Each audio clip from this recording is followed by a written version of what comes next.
How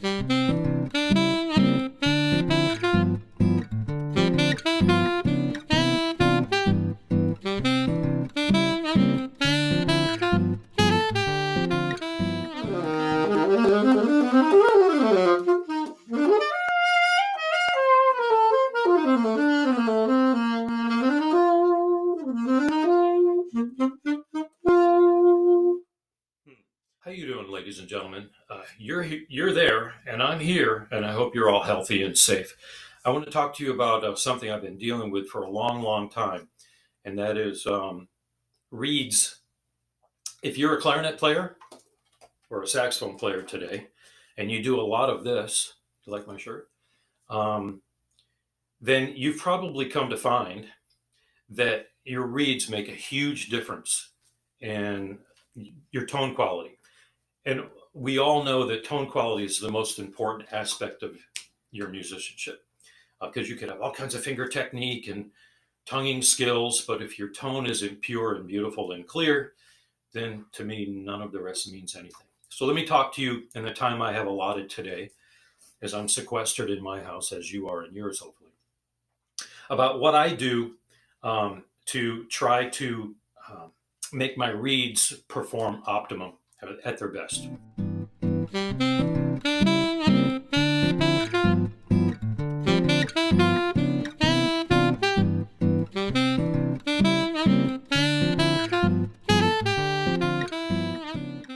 Okay, now we all know the good brands of reeds. Let me put my alto down here for a second. I use the same thing most of you use out there. Van Doren makes great reeds, the Van Doren company out of France. D'Addario, they make great reeds, and this would apply to saxophone as well as clarinet. Right now, I have a Van Doren standard reed on. Now, for those of you who haven't delved into the different cuts, Van Doren makes a bunch of different reeds. They make Java reeds for the jazz playing. They make a ZZ jazz reed, which is cut a little bit differently in the factory, geared towards brighter playing for jazz.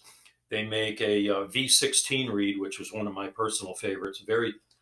It's a very versatile reed for all kinds of playing. They make the traditional, that's the dark blue box that most of us know, which is a very straight ahead, flexible reed. You can play in most situations.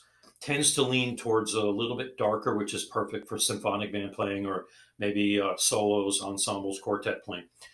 Anyway, my reed is a Van Doren that I have on right here. It's the standard Van Doren. And it's a good reed. Took it out of the box and I played with it a little bit. Just now I played some notes for you.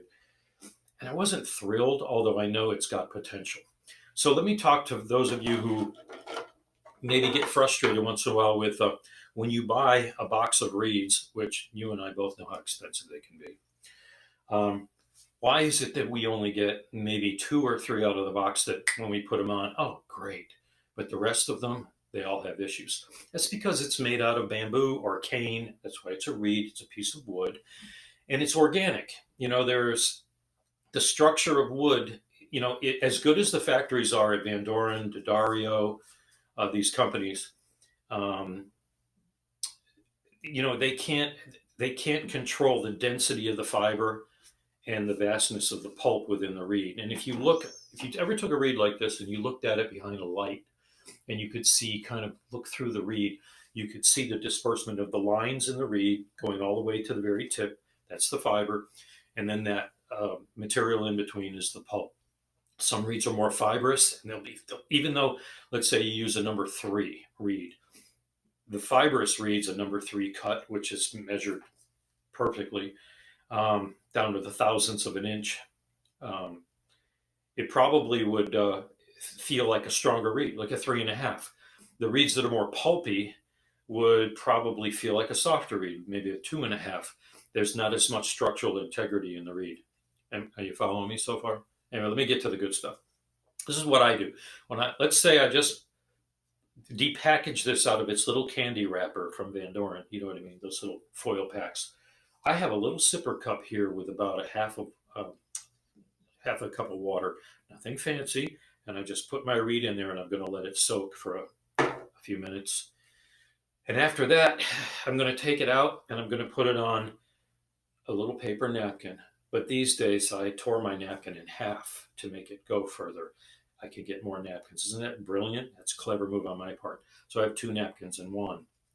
Okay. All right. So I've soaked my reed, and I mean soaked it.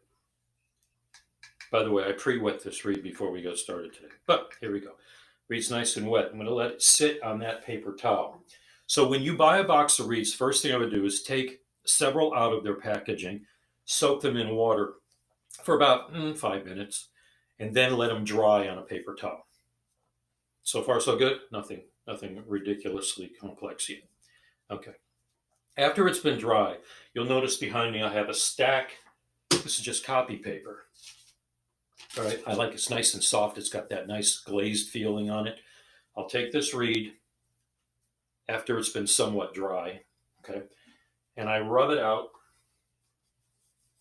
Let me bring it over here. I rub it out on the copy paper like this. Marginal, a little bit of pressure, not too much. And I rub it out. When I'm done rubbing it out on this paper,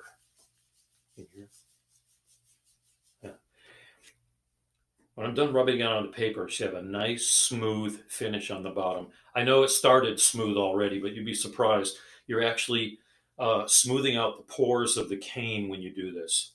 Then I'll take a piece of paper and do the top side of the reed gently, and I go with the grain. I start from where the vamp or the cut begins, and then I pull my finger towards the tip. And basically, it's kind of like I'm polishing the top of the reed. Now, this is all after it's been soaked and somewhat dried out. Okay. So I do those things, done with the paper. Now I'm ready to put it on the saxophone and see the clarity of the tone. We're all going for that nice clarity of tone. We don't you hate those stuffy middle notes? That usually lets us know that the reed has some issues, even if it's brand new. Oh, by the way, here's a caveat. If your reed is chipped or it's been thrown across the band room or it's been through a marching season of all kinds of abuse, then I'm not sure if we can bring that reed back. The reeds I'm talking about are healthy reeds that seem to be really, really healthy and new, or they're clean, no chips, nothing missing. It doesn't look like a Halloween jack-o'-lantern at the edge. And yet still, with those reeds that look perfect, there still seems to be playability issues. That's what we're talking about here. Okay. Let me put this reed on that I've wet, I've dried, and then I've rubbed out with paper to seal the pores of the cane. Okay, we make sure the reed is on straight. And by the way, oftentimes I see with my students, when I first meet them, sometimes the reed is way too low on the mouthpiece when they're ready to play, and sometimes it's way too high. I usually say when you know your reed is on correctly, when you can take your thumb and gently push the reed closed, and it should come perfectly even with the tip of the mouthpiece. Then you know you're going to get your best result.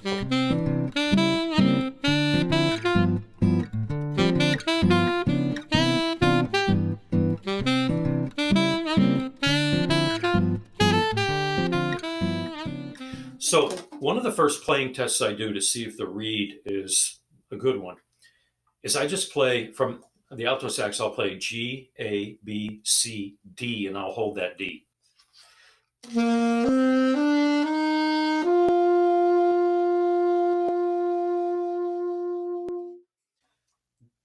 Those are the notes on the alto saxophone, and pretty much the soprano, baritone, and tenor as well.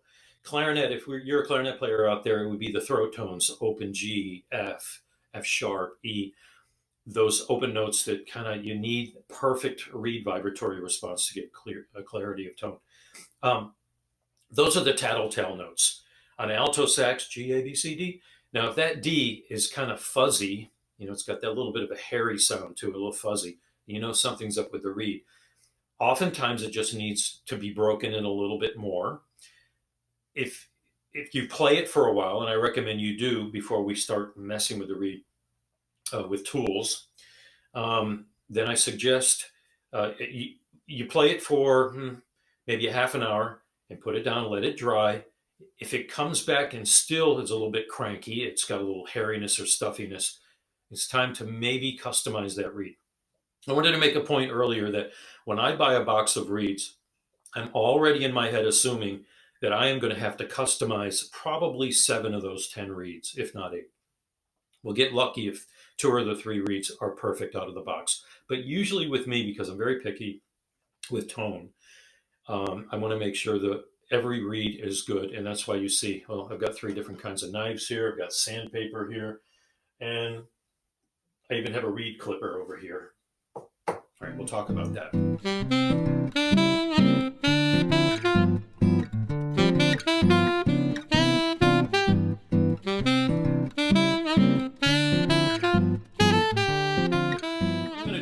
I'm going to take the reed and I'm going to slightly push it off center to the left on purpose. So I'm putting it on slightly crooked. Now, because I've got it to the left, when I play the following notes, I'll be mostly utilizing the right side of the reed. And already I get more clarity than when the reed was on straight or correct. So I know, something's up. The right side of the reed is really good. Now I'm going to push it the opposite direction, slightly off center to the left. Let's see. The clarity's not there. So here's how I'm going to fix that. I do this with my students sometimes, although I don't trust them carrying cutlery around. This is a reed knife. Okay, that's a reed knife. They're not cheap. They're fairly expensive. But let me show you for years. Okay, got a reed knife there. It's got the nice, and it's not horribly sharp. These aren't supposed to be razor sharp because this type of wood is extremely soft and easy to deal with, and we're not cutting, we're just scraping. Then this I used for years and years and years. This is an electrician's knife. It's got a nice rubberized handle and a small blade, perfect for reed working. Now, when I'm going on performances and I can't carry around knives with me and I choose not to, I have a good old pocket knife. And I take out the smaller of the blades. We used to call these camping knives. And it's smaller, the blades. And that's what I'm going to work with today, because a lot of people have pocket knives. Okay, so I have decided when I had my reed pushed this way, I didn't like it. In fact, I'm going to check one more time. By the way, I hope you guys are you all realize, and I'm sure you've all had good teachers, band directors and whatnot, that told you, you know your reed is wet enough when you put it on the mouthpiece without the ligature attached and it sticks. If it doesn't stick, you haven't taken enough time to wet it, and that's going to give you kind of a fuzzy tone. Dry reeds or half-dry reeds that haven't been moistened enough will, if you look at them straight on like this, I'm looking straight on at the blade of that reed, they're the ones that look like little potato chips. They don't have a nice straight blade across. They're kind of wavy. That will give you a stuffy tone every time. What you may want to do is this real quick. This is called the table of the mouthpiece, the flat part of the mouthpiece that you put the reed on. I take the tip of that reed and I put it right on the middle of the table of that mouthpiece, and then I press down with my thumb. It's kind of ironing that tip out. Only after I've wet it thoroughly. That's when it works best. Okay. Now, on goes this reed real quick.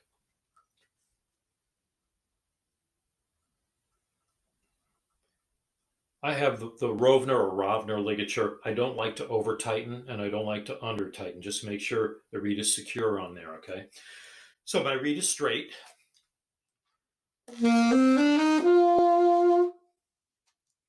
It sounds okay, but to me, I feel something I don't like. So again, I'm going to push it slightly to the left.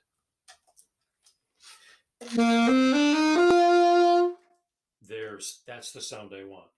A nice attack, clarity from the very first instant. I'm going to push it to the right just to compare the other side. That's where I feel. You may not hear it through your speakers there, but where I feel it's just not happening. So watch this. I have determined that this side of the reed, the right side, is nice and strong and healthy. This side is weak. The reed is not in balance. So watch what I do. I'm going to take this knife and I'm going to scrape, not from the tip, not even from up here, but way down here where the cut begins. I'm going to scrape some cane. Let me see if I can. It would be better if you were in the room here with me, but we're doing our best these days. Okay. So I'm going to scrape a little cane with my small blade here. I'm very careful not to scrape from the middle. Don't want to take out of the very center of the reed. That's called the heart. And I'm very careful not to catch the rails. That's the very edge. So there's one small area in between the edge and the middle. And I'm just going back and forth with a scraping motion. And I'm raising up a little bit of sawdust. So easy to do on this kind of wood. It's soft. Okay. Let's see if I improved. You ready for this? The vibratory response of the reed. Remember that one. Okay, so now I'm going to put the reed on straight. I'm not going to get fancy pushing it to left or right because I think I already probably fixed it somewhat.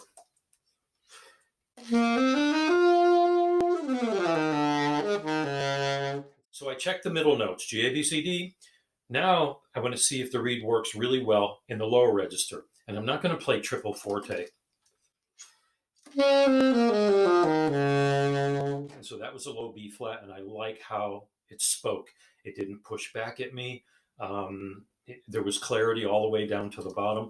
I want to see how, when I tongue lightly, if the reed responds the way I like.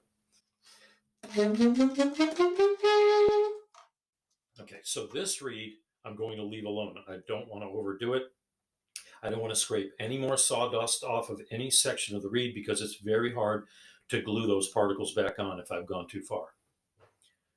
That was a joke. I'm just kidding. I would never do that. Okay, so let me talk about really quick. So we'll wrap it up because I don't have a lot of time. I introduced you to what I use today. This is my good to go little pocket knife, and this is the one I used to call it a Boy Scout or a camping knife. It's got the large blade. Small blade is fine. And I use this, as I said, when I go on performances. This is my electrician's knife that I used to use all the time until I got a reed knife. And again, they all have that beveled blade, not horribly sharp. You don't need it to be sharp. All it is a scraping tool. Put that on here.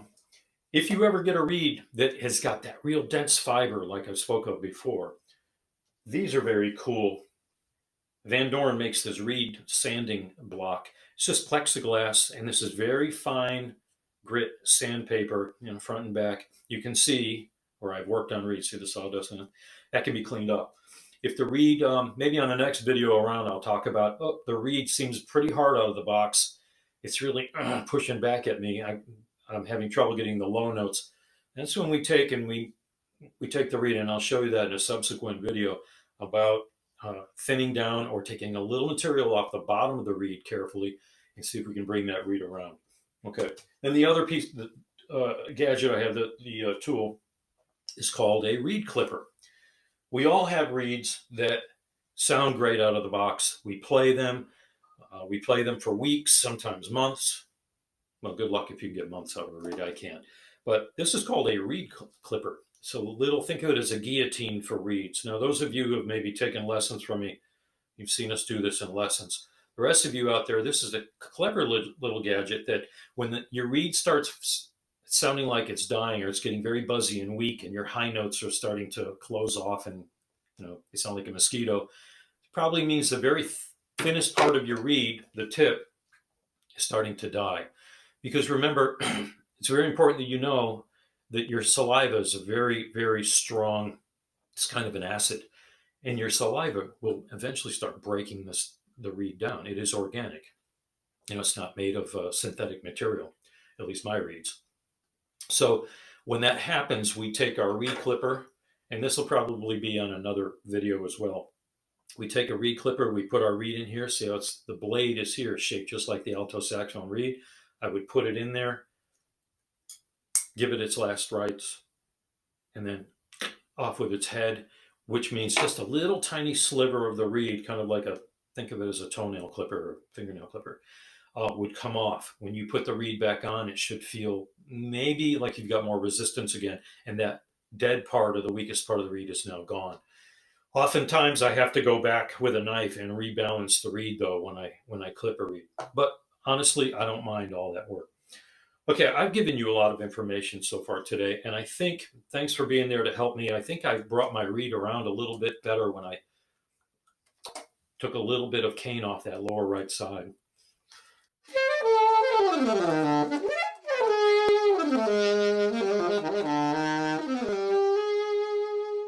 Yeah, I can live with that for a while.